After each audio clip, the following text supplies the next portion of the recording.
This week we have Dalanie Harris and Katie Brown, bassists and violists. They're podcast moguls, culture creators, music students. So check out how they're using their voice to uplift Black musicians.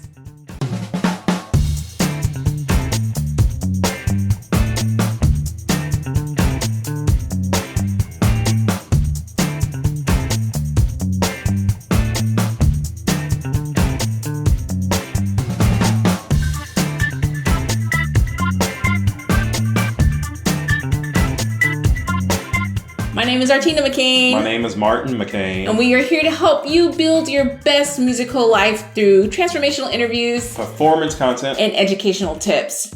Man, this interview with Dalanie and Katie was fire. That's awesome. I hope that you guys are subscribing to them at Classically Black and check out the interview. Hello, everyone. So we have the dynamic duo, Dalanie Harris and Katie Brown here, the co-producers of Classically Black podcast. Thank you all so much for being here. Yeah, welcome. Thanks for having us. I feel like we were just saying before, like, this is Black excellence at its finest. You guys take a snapshot because, I mean, these two are amazing. We so admire the work that you're doing. Just for like the next generation, for Black musicians, for classical music. I don't even know where to start. So let's do like one at a time. Let's start with Katie. Like, tell our audience who you are, like what you play, what you do outside of Classically Black. Mm-hmm.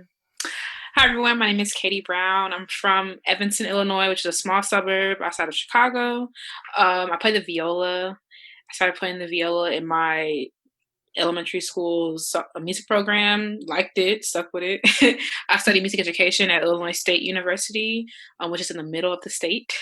And then I hated viola, so I was doing pre-dental at the same time. Decided I liked viola, and then I taught public school for a little bit. I went ahead and got my master's at the Eastman School of Music and Viola Performance and Music Education. Took a year off to do some teaching, a little bit of playing, like I subbed a little bit, and then now I'm a fellow with the Memphis Symphony Orchestra. Yay! Welcome to Memphis. Are you here yet? No, next week. Next Sunday. Okay. Well, you will be here when the episode drops, but yes, welcome to Memphis prematurely. Thank you. All right, and Dalanie. My name is Dalanie Harris. What can I say? I'm from Inglewood, California. It's in South LA. I'm a bass player. I didn't start off playing the bass. I started playing piano. I dabbled in other instruments in high school. A lot of like wind players, they'll be telling me stuff and they'll be like, you don't know nothing about this. Actually, I played the flute and the bassoon. I'm a bass player and I went to arts high school. So I was kind of in that space of, okay, I'm going to go to school for music. I started playing around 12 years old. But I was in that space of I'm going to go to music school. So I went to Eastman for my undergrad. I still go to Eastman. I'm in my last semester of school. And so that's kind of like where me and Katie, not exactly where we met, but you know, where we did our shenanigans after we met. For those people only listening, Katie just gave Dalanie mad shade. And so look. Okay, so I'm not gonna do it to Dalanie on here. I'm not gonna. We have disagreements about this. No, go ahead. It's a misinterpretation on Katie's part. I would love to know, like, how did you guys meet then? How did that go down? We met at Sphinx. Okay. But I'm not gonna put Dalanie out there. But I definitely there was an opportunity to meet before. But you know. Okay, yeah, we met in the Detroit airport at Sphinx. Katie believes that Dalanie. And I looked away, which Dalanie. I know I would never do that. So it was a misunderstanding. Sure, we'll go with that. We'll go with misunderstanding. Let's go with that. I like that. So was this pre-Eastman or during Eastman, your time at Eastman? During Eastman. So that's... Yeah, because we didn't meet until 2018, and we both got to Eastman in 2016. Oh, okay. And then that's when y'all started the podcast, too, in 2018, right? Yep. Wow. Yes, a couple months later. Yeah. Wow. Wow. So you hit it off then. When after you met, you went from like not knowing each other to like podcast greatness. So tell our listeners who maybe don't know who you are now as Classically Black, tell them about that. Yeah, we Well, started off. Oh, go ahead. Oh, I was going to say, we started Classically Black in November of 2018. For context, we met in February of 2018. And it actually was, and actually, I mean, we started before November because of the planning and there was a lot leading up to it because neither me nor Katie had any experience with microphones, editing software, like anything. And we were both full-time students. Of course, I was an undergrad, Katie was a grad student, but we, there was a lot of finesse. I said that Classically Black is like the epitome of finesse because like we were borrowing mics from our school. We were up at the computer lab with the guy that worked there. Like, so can you just break this down to us? How do you record something? I thought she was going to say, how do you edit something? But she's like, oh, no. We talk about like, how do you turn it on? Like, I remember the first episode we recorded, we had to call a friend because we were like, okay, so we have the GarageBand open and everything, but like, what do you do? It's like, it was a mess. Yeah, but Classically Black was Katie's idea. I don't know if you want to talk about how you conception, like how Classically Black came to be, because there was a lot of lead up. Yeah. Okay. So we met in February. Dalanie and I hit it off because we both trifling, and then it was fast because I went to the American Viola Society conference in June of that year, and I stayed at her house. It was in LA, and I was like, "Can I stay at your house?" And it was like, "Yeah." So I was practicing, and my mind tends to wander when I practice. So I was like, "Ooh, what if we started a podcast?" And so I texted the group chat. We have a group chat of Black musicians, and I was like, "Yo, what if we started a podcast?" And everyone was like, "Rah, rah, rah, let's start a podcast." And I was like, "Okay, let's see where this goes." Mm-hmm. And it kind of just lingered there, and it just kept dwindling down until it was Dalanie and I and one other person, and we were like, "So we want to do this now," and they were like, "Go ahead." And so we were like, "Cool." So which honestly, in retrospect, worked out way easier because like this organizing that many people, also the level of consistency Dalanie and I are at, it's like by like hell or high water, an episode's coming out on Monday. There is like, I think the latest episode came out was like a 4 p.m. on a Monday. Like, we will figure it out. Even if it's like, I don't feel like doing it, we're not doing it. And then I'll text her and be like, all right, so we going like, we haven't missed. We really haven't missed. So that's kind of how we started all of that. Just a random idea, and then we actually like acted on it. Wow, that's amazing. I mean, especially you guys are blowing up too. And I mean, didn't you guys just do something with like the LA Phil? I'm fanning you. Recently? I wish you were here so I could fan you. The hotness. Tell us about LA Phil. Yeah, so I was in YOLA, Youth Orchestra Los Angeles, so I do know some of the people that work there, and they were curating content for the YOLA National Festival that they were doing. It's usually a festival and a symposium, of course, it went online. So they approached me about doing a variety of things, and they were kind of just like, if you want to do it as a Classically Black thing, like, absolutely, because we love Classically Black. And I was like, if Katie could get a check too, I'm not going to stand away her bag. Like, so I was like, yeah, we'll do Classically Black. And it was just them being like, we trust you guys, and gave us kind of like a free reign to pick our guests and kind of the direction of the series. We did a Pathways series, kind of exploring different pathways in classical music. So we talked to a friend of mine, Kenneth, who's a student at Morehouse College. We talked to also a group of other Black people who are kind of in that post-grad space and creating their own initiatives, much like Classically Black. So we talked to people who were kind of making space for themselves in classical music where they didn't see any. Yeah, man, that's amazing. Katie, do you have anything to add? I mean, that was like, wow. Well. I mean, listen, Dalanie told me when to show up, and I went, but I had a fantastic time. It's really cool to see you know, you are involved in a project that we're working on right now, and it's really cool. Like you're in it right now, and it's like, okay, hopefully this becomes something. Like hopefully we get somewhere, you know. And it's about, like, we're classical musicians, you know, about playing a long game. So it's like, okay, well, we started at 30 streams a week, and we were like, yo, you see, we got 30 streams, 30 people. You put 30 people in a room, that's a lot of people. And then it just keeps growing, and it's like now we have an opportunity to work with the LA Phil. So sometimes it doesn't even feel real, and it's like, hopefully we keep this momentum going, you know, because it's like, how do we get here, you know, how did this happen? That's amazing. Okay, so something I think that's awesome about both of you is that you're young and you seem like old. Like you seem so mature to me, but then like when Delanie's like, "Oh, I'm in my last semester of undergrad," I'm like, "What?" Yeah, I was not thinking about doing a podcast. Well, I guess there was no such thing as a podcast back then, but yeah, but not even an interview, you know.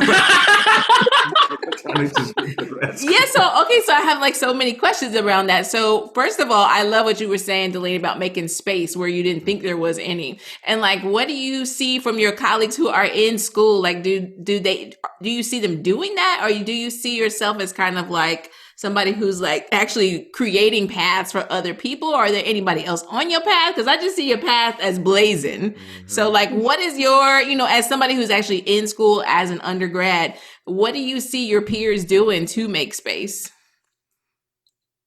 I think, especially being in like conservatory space, there's this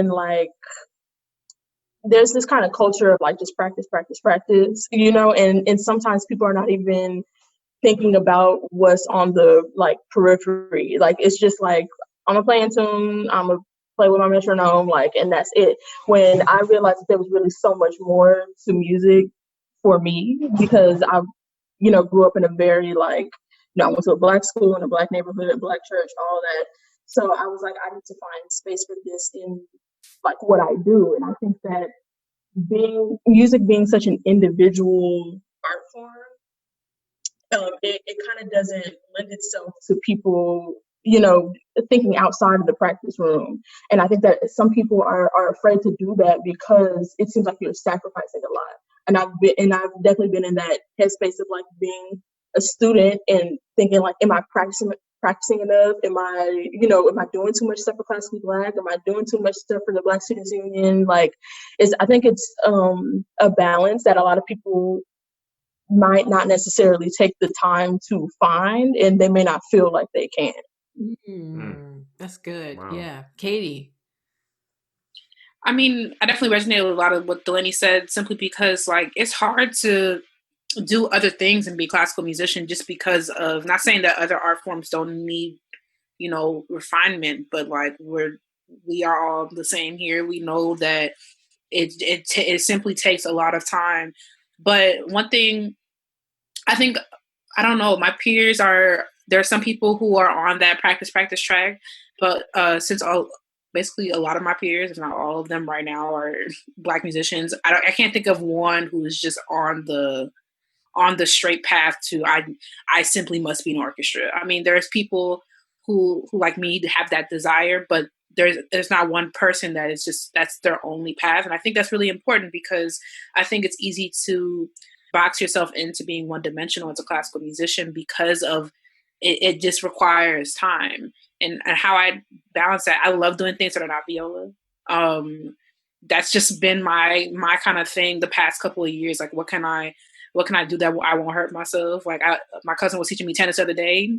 I bought me a little racket. We'll see if I keep up with it, because it did give me some pain in a way that I was not comfortable thinking about me as a musician. I was like, I don't like that muscle hurts like that, because that's not good for the shifting and stuff. But I keep viola as a priority because of the level I'm at in classical music. I need to go to a higher level, so viola continues to be the priority. But I just think it's really important for people to lean into other things. And it's like, not everyone wants to be a creative, you know, not everyone wants to do that, and that's okay too. But I'm finding what's missing for you in a field and leading into that, I think really makes Classically Black unique, because we created this space for ourselves, and we have a good time. We bring other people in it, and you know, we talk about the same stuff everybody else is talking about with a little bit more trife. And it's just been a really good time to have something else, because like Dalanie said, like when you go to like Eastman, it's like, man, I don't want to hear nothing about, don't ask me what festival I'm applying to. Don't ask me what schools I'm applying to after this.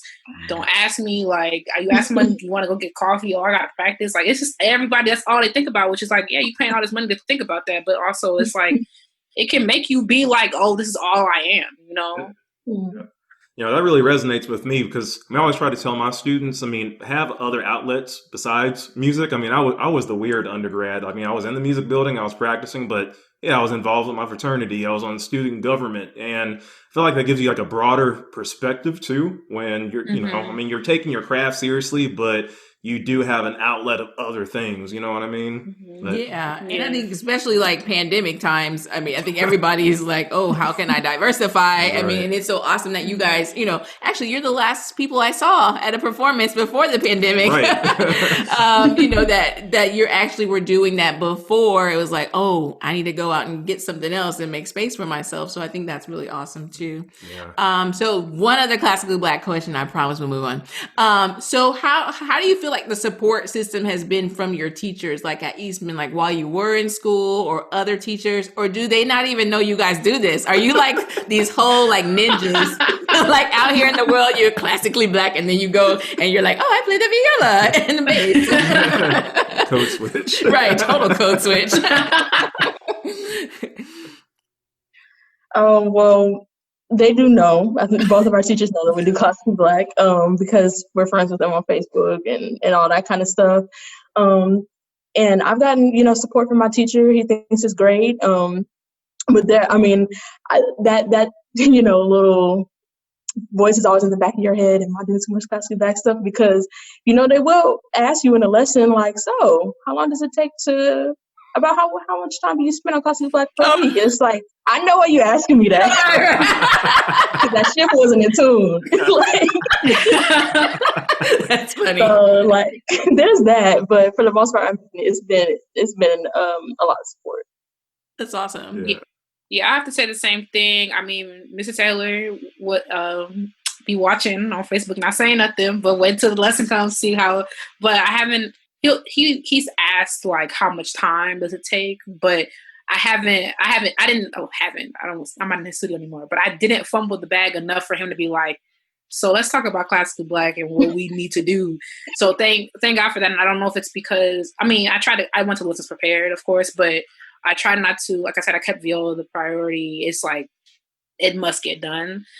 So I haven't seen that yet. We're on to a new studio, so hopefully it stays that way. But yeah, I think it's been really supportive of what we're doing. That's awesome.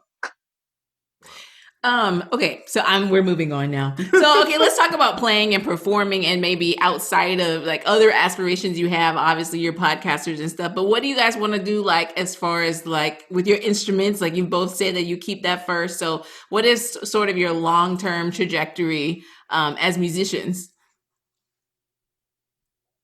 Ooh, silence. Who's going to speak or first? Or we don't have to talk about it. They probably got they're cooking up something like we can't talk about that right now. Oh no. Well, you two both know that I have an interest. Dalanie shares, I hope, an interest in philanthropy in the classical music field, particularly for Black people. Won't get into too much of what that means, but y'all know what I mean by that. Okay. So that's definitely something that I have interest in. I'd want to be in an orchestra. That's something that I'm pushing for. Mainly, I feel like there's a lot of people in classical music that have my backstory of like getting to a teacher late, and then when you got to that teacher, not having a good teacher, and then getting to undergrad and being behind, and then figuring out how to get to conservatory. Like I feel like a lot of people resonate with that story that I have, and I just want to get to where I'm going without giving up before I get there. So it's really, really important to me to be in an orchestra. I said opera orchestra at first. That hasn't changed necessarily, but I have other things I want to do, and I know that opera schedule is not it.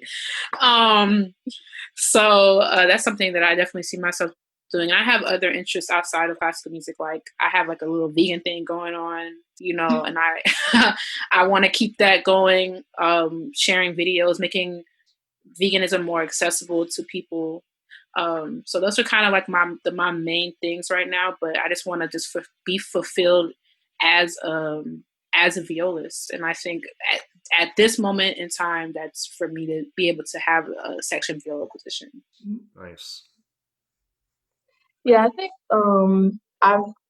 I've recently had to become comfortable with like saying I don't know exactly what I want to do because I'm pretty type A and I've always been like, okay, this is my 5-year plan, it's my 10-year plan, like all of that. And then, I decided to take a semester off of school, the first semester of my senior year, which is why I'm offset by a semester. And that was like really, really difficult for me to do because I don't know. It's just hard to explain, or when you're in a situation where you don't want to explain. That wasn't something that I wanted. I just didn't feel like it was anybody's business why I was doing it. So, but people want answers. People who are paying for your education or have invested in your education in some way, shape, or form want to know why. But that semester kind of taught me to get comfortable with maybe this is not for me, because that's the semester I realized like I had always thought I wanted to play in the orchestra because that is the trajectory of like what getting a music degree like meant to me. That's what I like thought was what you were supposed to do, and I wasn't really aware of other things that you could do. So believe it or not, I'm like 18 thinking, well, gotta play the bass forever because that's just it's the only thing I know how to do. So too late to change it. I'm sure a lot of people think that, actually. Yeah. You're not the only one. I was the same way. Actually, I think all of us thought that. We're all like, yes. So I realized I didn't want to play in an orchestra, but of course, I have a immense passion for classical music and Black culture. So Classically Black has kind of put me in a position where I can kind of meld those things together in whatever way I see fit, and whatever comes of that, will. And I also, I did an internship with LA Phil that summer and worked there on my semester off. So like I have dabbled in other aspects of like orchestral, like that industry. So I don't know. We'll see. Awesome. It's going to be great, whatever it is. Yeah. So I have a question for y'all. And yeah, this could be individual. Like, what would you say is like the most memorable performance that you've ever been a part of? Oh, silence. There's so many. I have mine. I can go first. I was going to I have mine off my head. So, anybody who knows me knows that I love Stevie Wonder. He's my favorite artist of all time. And I played with the Inner City Youth Orchestra of Los Angeles a lot growing up. I actually have two. Okay, but they're similar. Every year, every summer at their season-ending concert, they do a concert at Walt Disney Concert Hall. And it's the first half is completely like classical, and then the second half is a tribute to a Black artist, different one every year. So the Stevie Wonder tribute, it was for full orchestra, chorus, and there's a jazz band in the middle, and they just do like a medley of his songs. So that was one of them, and then the one that we did for Aretha Franklin last year was amazing because they had Aretha's pianist there. They had the person that arranged all her music, and also arranged music for Jackson 5, Diana Ross, like all these great people. They were actually there and wrote the score for the orchestra. And there was also a tribute to mothers who had lost their children to gun violence and police brutality, and they were there, and they stood up, and we played a tribute to them. It was just like a really powerful performance. So I would say those two were my most memorable. Wow. Yeah, that's amazing. So my most memorable performance was from the Gateways Festival Orchestra, 2017. Yeah. Tell our audience what Gateways is, because some of them might be like, what is that? Okay, so the Gateways Music Festival, excuse me, is a music festival that's Oh, I forgot that word. Biannually. It's every other year. Oh, Right? every other year. Anyway, it's every other year in Rochester, New York. It's hosted by the Eastman School of Music, or it takes place, I don't know. And it's a festival, it's an orchestral and chamber music festival for people of African descent. So the repertoire is classical, but the composers, it ranges. It could be standard. It could be, I'm not say that. It could be stuff that people made standard, or it could be Black composers as well. So it just depends on what it is. Like last year was great because it was like, I think it was like basically all Black composers. Mm-hmm. However, 2017, Stuart Goodyear played the Rachmaninoff Second Piano Concerto. Yes. And I swear to you, I felt the stage like lifting. Like I felt like we were like levitating. Like it was such a surreal experience because, like, after that summer I completed my first year at Eastman, and it's kind of like it was whatever, you know what I'm saying? Like I got to Eastman, I got into this dream school. I was kind of just going through the motions, practicing viola, had a Black teacher, but I felt like I was kind of like floating in classical music. I'm like, the Black community at Eastman was not what it is today. So I was like, I'm at another school where the Black people don't talk to each other, and I guess we're just gonna keep doing this. And then I got to Gateways, and I was like, oh, so that's what we doing? Like, what is going on? Like, there's so many Black. I made so many friends, and you're just surrounded by so much greatness. Like, the amount of great, got Titus, got Beverly, you got like everybody is like popping, and you got Stuart on the piano just like tearing it up, and I'm just like, bro, this is nuts. And I just had such an amazing time during that particular piece. There was some stuff that happened during the performance, but overall it was absolutely fantastic. And I've never forgotten that, especially Gateways has such an important impact on how I move in classical music. You know, I've said it's really crazy. Like my whole world of classical music right now in this moment is Black. Like I do classically Black. My teacher was Black.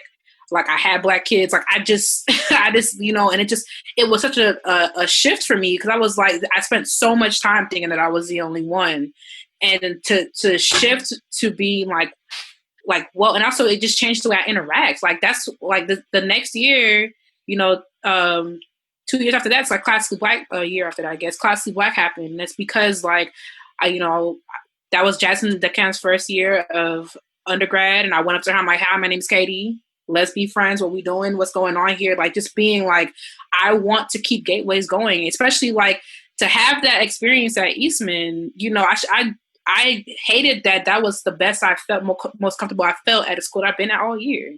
You know, and I wanted to keep that. I wanted to keep that going. So I simply will not forget that performance. That's great. You said that. I mean, Gateways. That's like our family reunion. You know what I'm saying? I mean, just the opportunity to play on a stage with nothing but Black musicians. And like you said, like when we're in school, I mean, we're one of five, like there's a handful. Five is a lot. Yeah, that is a lot. Yeah. And so, you know, just, I mean, we missed each other in school, like by a semester. And that's basically how we met. People were like, hey, you know, there was a Black person here last year. Maybe y'all should talk. You know, I mean, it's that bad. Yeah.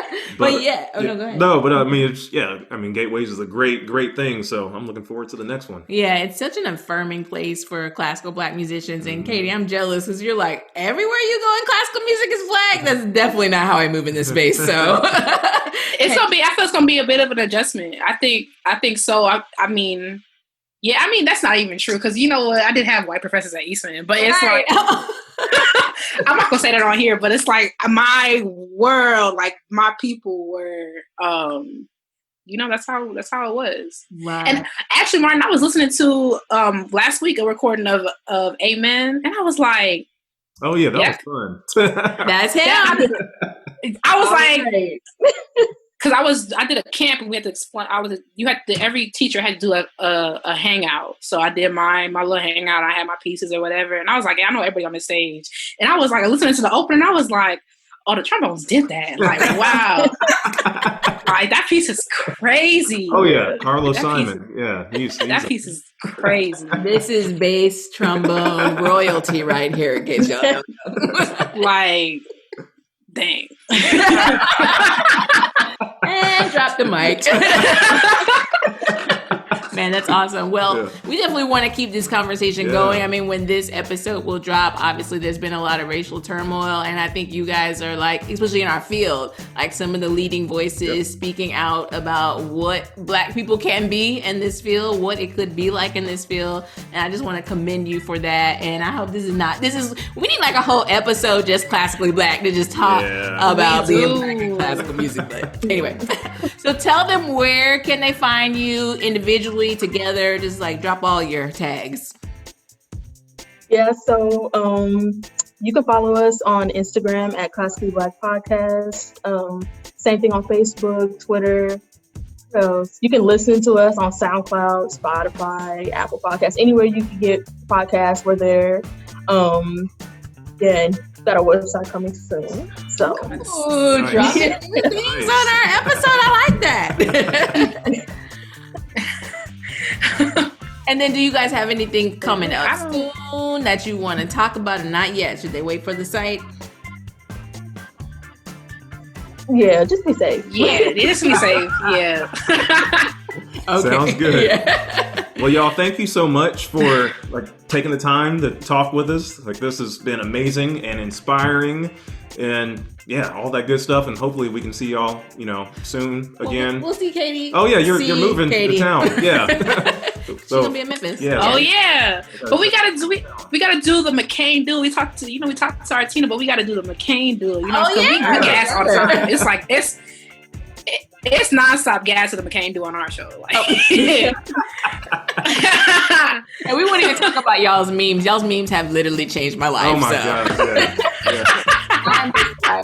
I just need a whole wall of classically Black memes, and that's what guys look. Yeah. Man, this has been awesome. We'll see you guys later. Thanks for tuning in. Thank you so much. Thank you. You know what I'm still impressed with? They're so young. I mean, Delanie's still an undergrad? I can't believe it. I wasn't thinking about creating so much content when I was that young. Oh, no, me neither. It's amazing. So if you like what you hear, make sure that you share with your friends. And subscribe to us on YouTube. Check that little bell so you get notifications when we leave new videos. Absolutely. Also, check out our social media at McCain Duo, Facebook, Twitter, Instagram, and our website at themccainduo.com. See you soon.